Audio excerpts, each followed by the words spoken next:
Good morning, everyone. So, actually, in the first unit, we are discussing about multiple access, in which we are discussing so many things like multiple access protocols are divided into several sections. As we previously discussed these things also, it is random access protocols, control access protocols, channelization protocols. So, in the last class, we discussed about Aloha. We discussed about Aloha, in which it contains two categories, that is pure Aloha and slaughtered Aloha. Because I discussed it earlier, I am not repeating this one. So, coming to the next topic, that is CSMA. So CSMA is the next topic. CSMA is nothing but it is one kind of a protocol which is used for multiple access. So in this protocol, we will be discussing about how a multiple access can be done by a common channel. So you observe here, there is one statement which is written here. It is nothing but it is based on the media access protocol to sense the traffic on a channel before transmitting the data. So what happens here is when two stations are connected to a common channel, if any one of the stations or a sister or a sender, you can say that they are stations. Stations means systems, those who want to send the data. So as they are connected to a common channel, that is a shared channel. So what happens here is if a station wants to send the data in the form of a frame, first it has to sense that the carrier who is carrying the frame, is free or not. Or in terms, we can also say that if the channel is free or not, whether it is, if it is free, then the station can send the frame. Similarly, if the second station wants to send the data or the frame, the process is same. That is, first it has to sense whether the channel is free or not. So that is what nothing but carrier sensing. So those who are carrying the frame, that is on the channel, if the carrier is free, then the station will start transmitting the data. So if, let us say that just now I told you only two stations are connected to it. Let us say that there are more than two stations have been connected to a single channel or a common channel. Let us say that 10 stations are connected to it. So what happens here is this, the station which is connected to the channel at the point of connection to the channel, there is a problem that it does not sense the carrier throughout the channel. So it will sense only the point of interaction to the channel.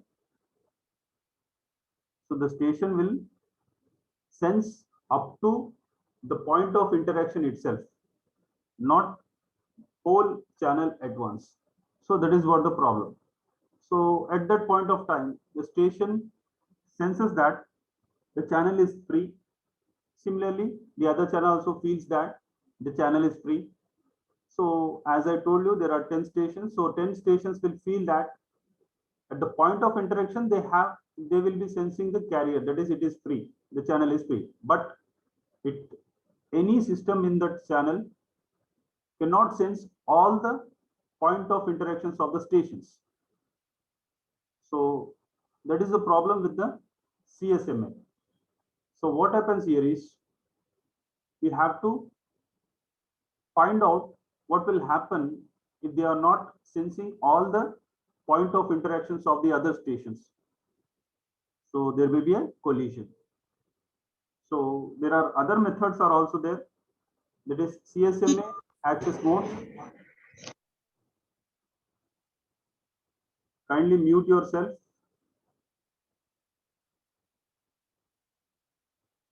So that is what carrier sends multiple access. There are different modes of accessing the channel.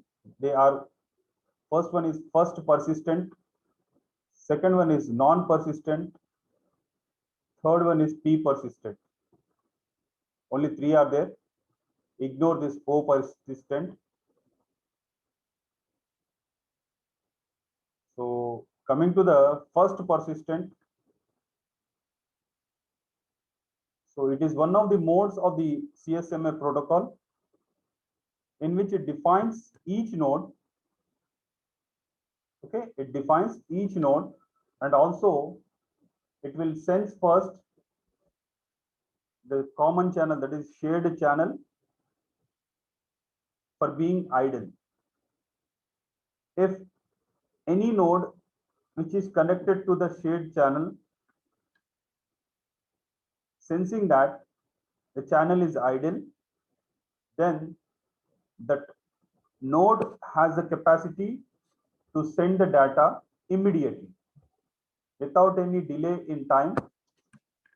The nodes will start sending the data. So that is what the first persistent mode of accessing the CSMA protocol. So coming to the non-persistent, so what happens here is, in non-persistent accessing mode of CSMA, the process is same, that it defines before transmitting the data, and the same process will be done as part of the persistence also. That is, each node must sense the channel, and if any node sense that the channel is inactive, that is idle, so it will not send the data immediately. Rather, they will wait for random amount of time, okay, in non-persistent manner or non-persistent mode of accessing CSMA, in which every node, if they sense the channel is idle, they will not immediately transmit the data. Rather, they will be waiting for a random amount of time. After that, after the time has been completed of waiting, if again the node senses that the channel is idle, then the node is allowed to transmit the frames on the channel. So what is happening here? In non-persistent, channel is waiting for a time. After time also, it has to sense whether the channel is idle or busy. If it is idle, it will transmit the frame. If it is busy, it will be waiting. The same thing will be happening. So coming to the third one, that is the P persistent. It is a combination of both. It sends the frame and it will be waiting for the random amount of time, and there will be a time slot will be allotted. After that time slot, the next frame will be sent. So simply we can say that P persistence is nothing but a combination of first persistence and the non-persistent modes. Now coming to the variety of CSMA, there are two varieties of accessing CSMA protocol. So just now I told you, one persistent,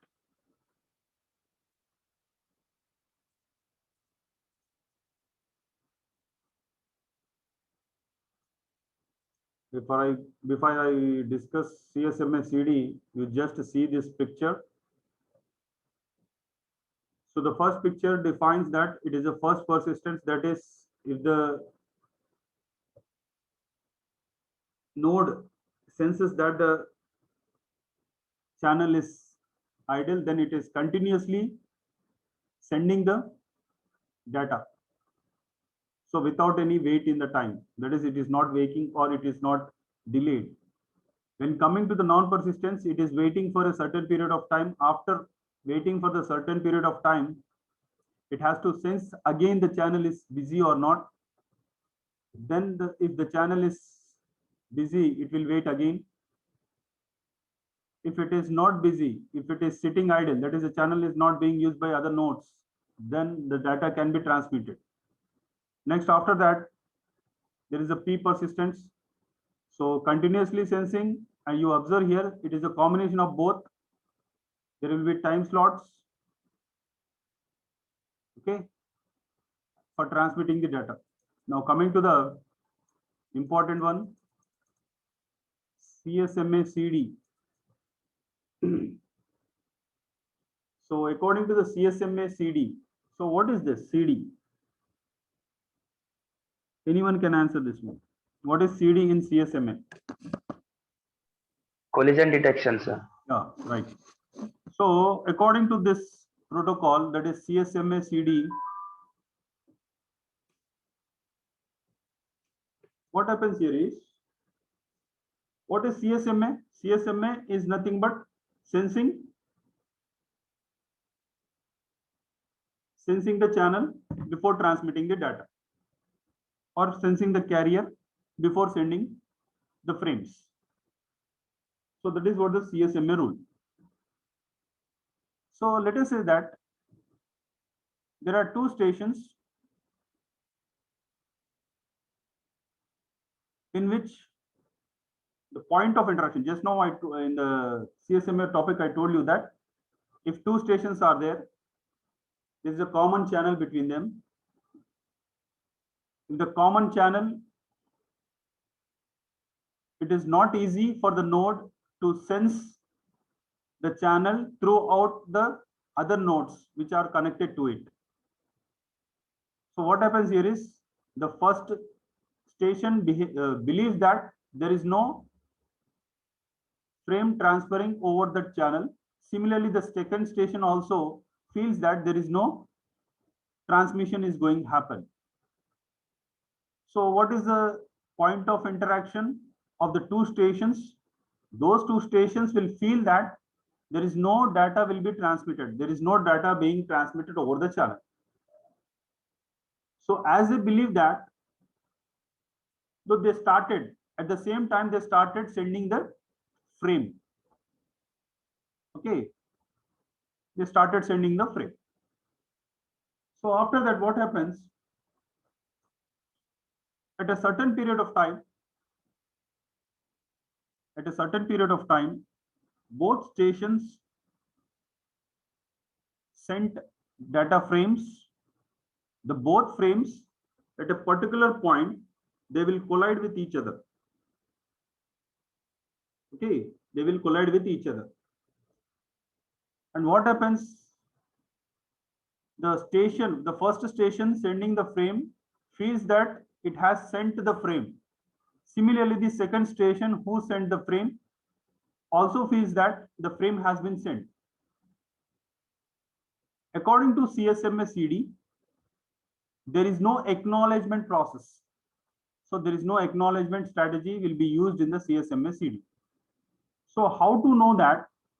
So without acknowledgement, how to know that the frame has been sent successfully and whether it encountered any collision? Yes or no?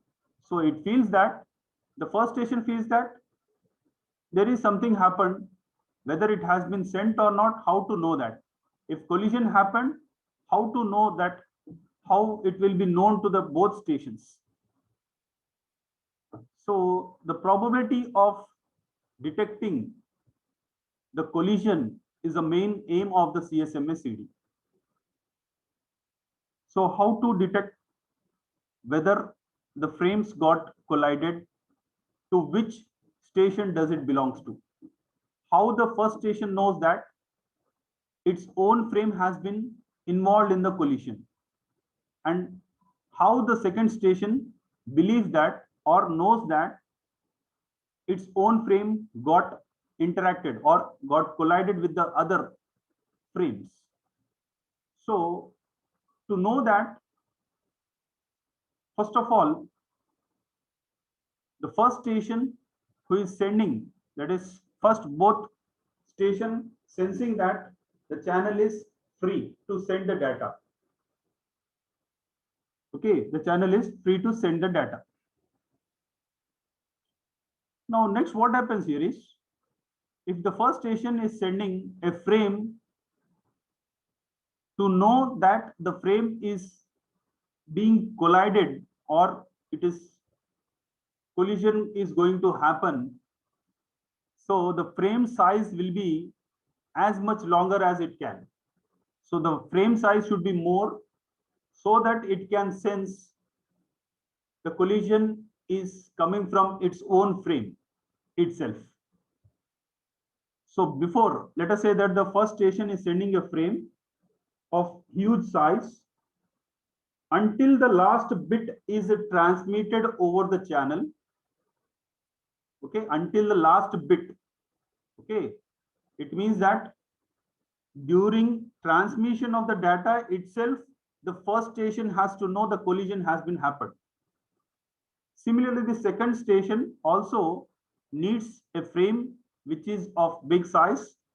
So when both stations are transmitting the frame which is of big sizes, so at the point of collision, still they are transmitting the bits. So then they can send some kind of signals which are coming from the collision. So then the both stations feels that or senses that the collision has taken place before the transmission itself happened, because the frame size is huge, because the last bit of the frame is still not sent yet. So next one is, next kind of the worst case of efficiency or sending of data of CSMA CD is, let us say that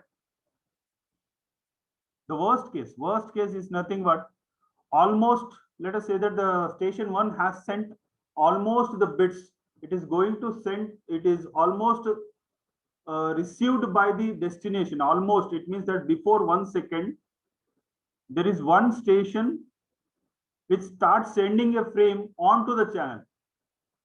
So what happens here is, the first channel who sent the frame, it is almost reaching, okay, almost reaching the destination. The last bit is going to be transferred to the destination. Before that, in between, there is one station is allowed to send, because it is sensing that the channel is free.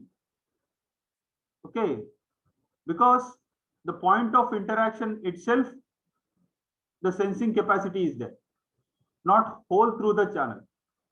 So due to that reason, the second channel or the second station will be start sending the frame. Then the collision will happen at the starting bit of the second station, and the ending bit of the first station will be collided in such a way that, so what happens, total data will be lost. So that is what detection, these are the possibilities of detection. And after detecting the collision, the channel will be stopped for a certain period of time. That is what it is mentioned here. Stop signal to the shared channel to terminate the data transmission. After certain period of time, sending can be done through the channel. Okay, so this is about collision detection regarding CSMA. Next, coming to the avoidance.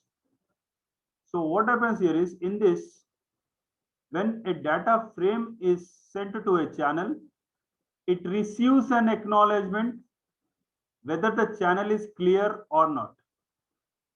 So in CSMA CD, there is no acknowledgement process, but in CSMA CA, there is an acknowledgement to check whether the channel is clear. If the station receives only a single acknowledgement, that means data frame has been successfully transmitted to the receiver. But if it gets two signals, so what is the two signal? It is its own, the frame signal, and one more signal is nothing but the collision signal. So along with the transmission of data signal, there is one more signal. If it receives an acknowledgement from the second signal, then it detects that the collision of the frame is happened. So it detects that collision of the frame when a sender receives an acknowledgement signal. So what are the methods which are used in CSMA-CA to avoid the collision? That is interframe space, that is IFS. It is first method which is used to avoid CSMA-CA, that is collision. In this method, the station waits for the channel to become idle, and if it gets a channel is idle, it does not immediately send the data.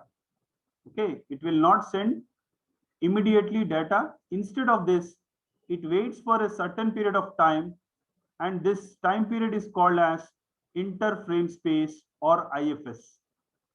So however, if the IFS time is often used in defining priority of the stations. So what do you mean by this? To avoid collision in CSMA-CA, it uses a method called as interframe space. In interframe space, what happens? The station waits for the channel being idle. So if it finds that the channel being idle, instead of sending the data immediately, it will wait for the some time. So the time period which is waiting by the station is called as the interframe space, and this time period will be used in assigning the priorities to the stations. So IFS is majorly used in assigning priorities to the stations so that they can be accessed whenever their turn comes. Okay, now coming to the next one is, what is this? Contention window. So what is this?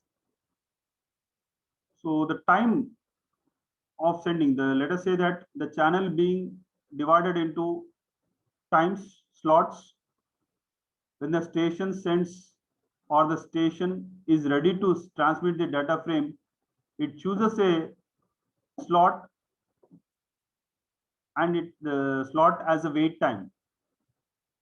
If the channel is busy, it does not restart the entire process except that it restarts the timer only to send the data packets when the channel is inactive. So in the third one is in the acknowledgement method, the sender station sends the data frame to the shared channel if the acknowledgement is not received ahead of time.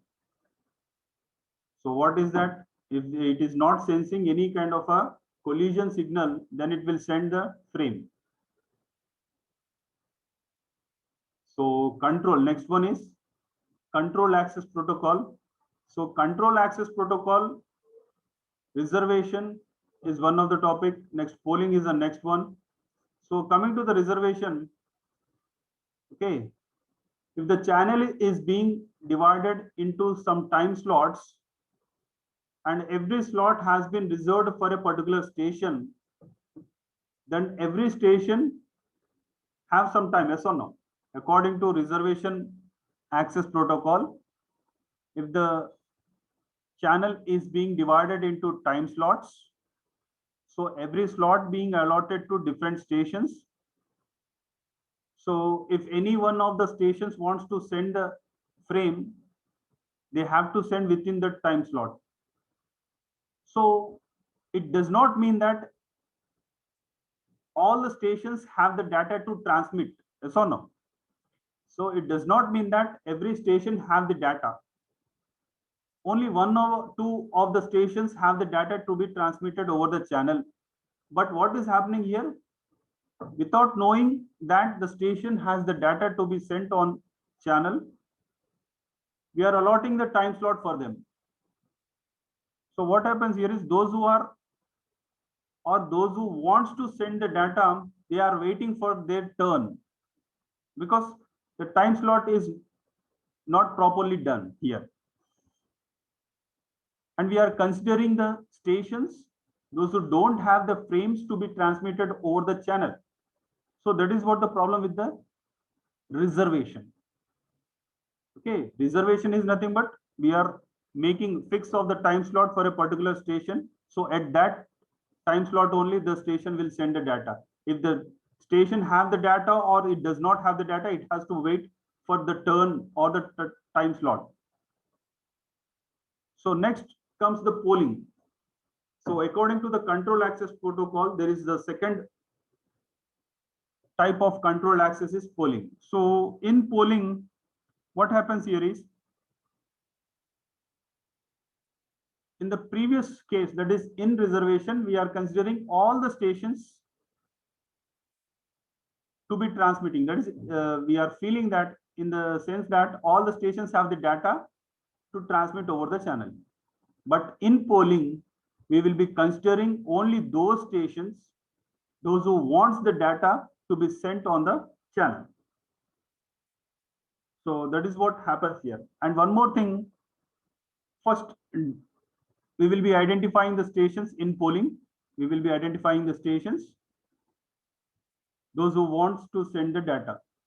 So identifying the stations, it will take time, yes or no? Identifying the stations, those who have the data to transmit.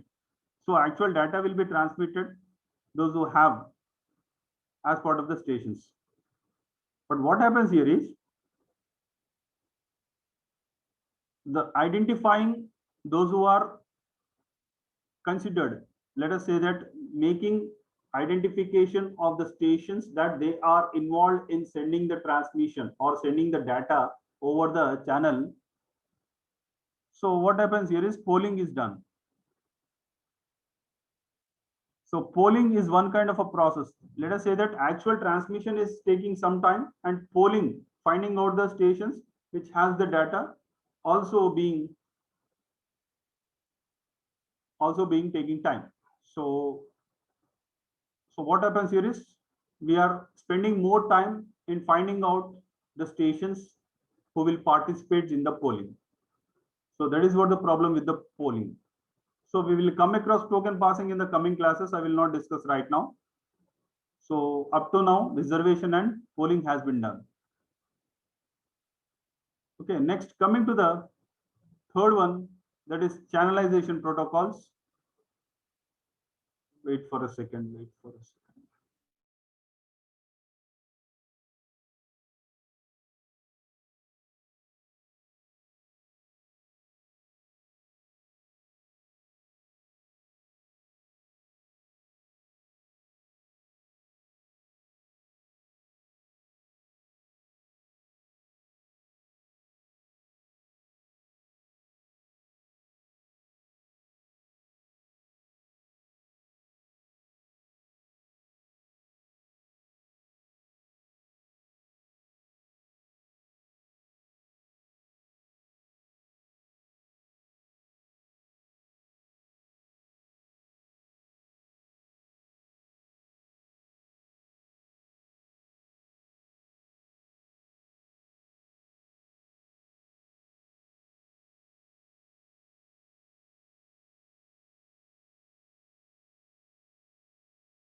Okay.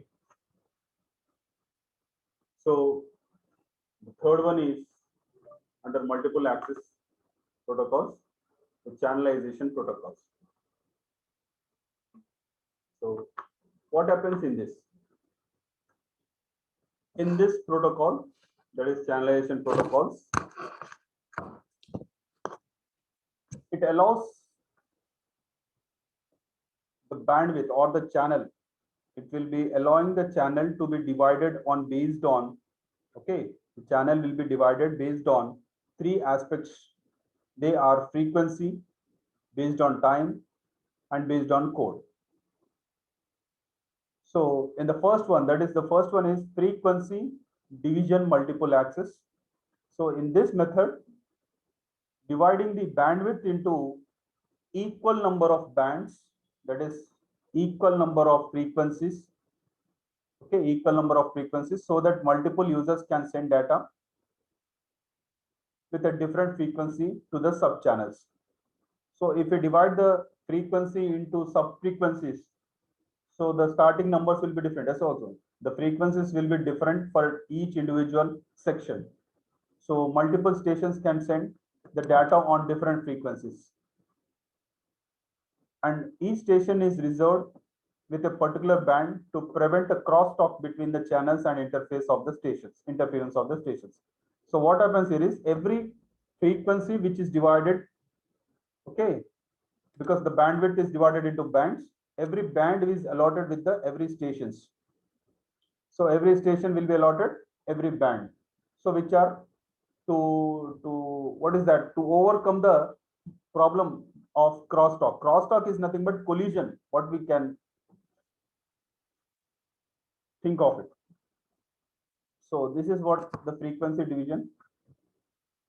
So in this, you observe here, there are three bands have been divided. There are four bands, 1, 2, 3, 4. So first band, second band, there are three stations are there, four stations are there. Okay, there are four stations are there here. So at a particular time, only one station can send the data, or it can send multiple. A common channel is there, yes or no? There is a common channel. So at a particular time, they can talk, but there will not be any collision. Okay. So coming to the time division multiplexing. So what happened here is, in the frequency division, we are making the bandwidth divided into different bands, but in time division multiple access, we are not dividing the frequency or the bandwidth. Okay, we are using the same frequency or same bandwidth to share across multiple stations, and to avoid collisions in the shared channel, it divides the channel into frequency slots that are allotted to the stations. In the previous case, I told you that the frequency or the channel being divided based on the time slots. Here, same thing can be done. We are allotting every station with a time slot. So at a particular time slot, every station will be accessing their channels. So the same channel being used by the multiple stations within allotted time. So that is about time division multiple access. Now coming to the code division multiple access, it is one kind of a accessing method of a channel in which all stations can simultaneously send the data over the same channel. So the first two cases are nothing but every frequency has been in FDMA, every frequency being allotted to every station. In TDMA, time slots have been allotted to every station. Okay. Now coming to CDMA, we are not allowing any kind of a divisions in the frequency or any channel sharing. So channel divisions.